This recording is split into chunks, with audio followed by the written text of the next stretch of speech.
We handle a number of different types of personal injury cases. One of the types of personal injury cases my firm handles is pedestrian accidents.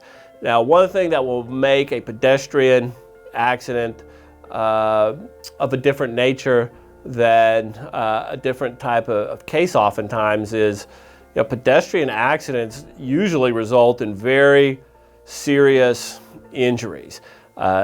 Sometimes pedestrian accidents are caused by drivers, and a auto versus pedestrian accident usually doesn't work out too well for the pedestrian. The injuries are normally very serious when that happens, and even a lot of times fatal. And so you need an attorney when you have major injury cases that is experienced in litigation and that actually knows how to get in there and try a case, select a jury, and knows the rules of evidence and the rules of civil procedure in the state of Georgia very well.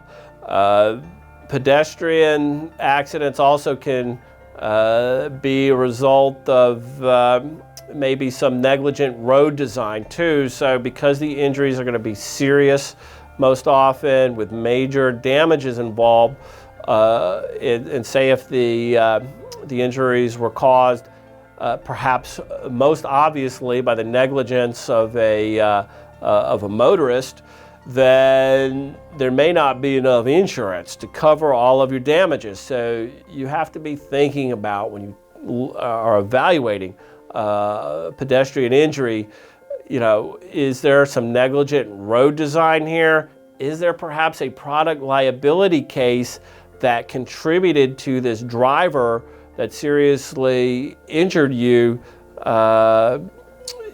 Perhaps there's a negligent design feature. A lot of you all may have heard of some of these cases involving General Motors, the key ignition issues, and problems with airbags with other companies. So when you have serious injuries involved, you really have to be thinking about these other issues, which can make a pedestrian injuries from an accident a much more complicated type of case than another case. If you start getting into road design or product liability, those cases are very complicated, and they also take a lot of money because of the experts you'll have to get involved in order to move those cases forward. So that's one that you need to really consult with our office on, and if you have questions, which you almost certainly will, do feel free to give us a call so you can get a thorough evaluation, and we can start thinking about, is there perhaps another party other than an apparently negligent motorist that may be responsible for paying you damages.